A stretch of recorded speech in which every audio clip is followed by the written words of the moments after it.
Зорчигч тээврийн нэгтгэл олон нийтийн өмчт үйлдвэрийн газар жолоочоор альж байсан Намхан орон тус компани удирдлагуудыг өөрийг нь хууль ёсоор ажлаас халсан гэж мэдэгдэн захирал одон донголын эсрэг шүүгүүд гомдлогоор оролцсон талаар мэдээлэл хэлээ. Тэрээр сарын орлогоос 2500 төгрөг дутаасан гэж цалингийн 70% торгуулсан. Мөн 3 хоногийн чөлөө авахдаа удирдах халбан тушаалтныг хуурсан гэх үндслээр ажлаас халагдсан байна. Мөн тэрээр өөрийгөө компани удирдлага одон донголын эсрэг гомдол гаргаж байгаа 270 дахь ажилтан гэж онцлсан юм а. Намхан орон гэж манай энэ жолооч ажиллаж байсан хүн маань өсгөн зарлах гэдэг байгаа. За энэ асуудлыг бол одоо биднээс олон айлуулахаар зөргөлсөн зарлахгүй талаас нь үйлдвэрний талаас ярьсан л да. Бамтай маргаа үсгээ яваа. Энэ бол өөрөө болох төр зэрэг бол одоо биний эрхээ би одоо энэ эрхийнхээ дагуу бол одоо өсгөн зарлнаа гэдэг асуудал тавигдаад байгаа. За энэ тэгэхээр зэрэг биднээс бол хүний эрхийг богдуулахын тулд энийг өөрөө өсгөн зарлахаар бол одоо хуулийн дагуу явуулаа гэдэг нэг өөртөө хэлээд явуулсан байна.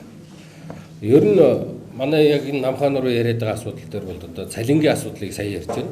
Цалин бол одоо тэр 4 сая 500 мянган цаас оруулах ёстой хүн 250 мянган цаас дутаагаад л ерөөсөө 2500 цаас дутаагаад л 70% цалин хасагдчихж байгаа юм. Ер нь 70% цалин хасагдана гэдэг одоо сая төгрөг авдаг хүн бол одоо 700 мянган цаас хасагдж байна гэсэн.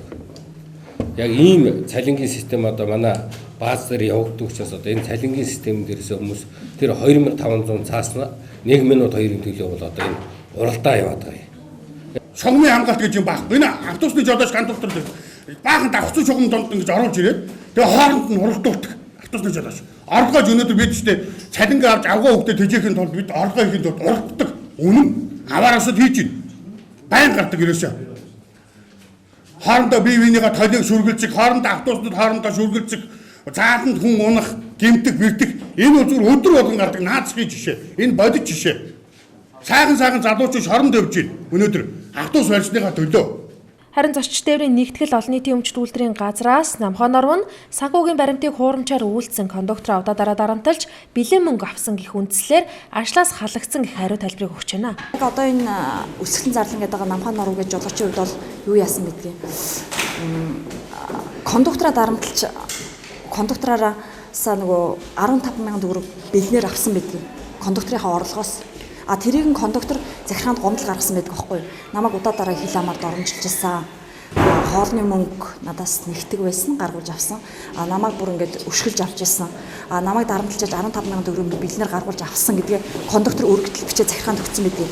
Тэр дагуу нь бас дээрэс нь нөгөө цаг орлогоо одоо буруу мэдээлээд санхүүгийн баримт гэсэн үг шүү дээ. Нэг өсөн дээр чинь цаг ирээс юуны замын удас гэдэг чинь замын удасаа засварсан тийм зүйл бас байдаг. Тэрийг Намхан өөрөө би тийм үйлдэл хийсэн. Энэ баг миний ажлын одоо инхээс өөр нөхцөл байгаагүй гэдэгт тайлбарладаг байхгүй. Тэгээд яг хөдөлмөрийн гэрээ дотоод журмын ностоо зөрчсөн тийм үйлдэлээр ажлаас халагдсан тийм л юм байна.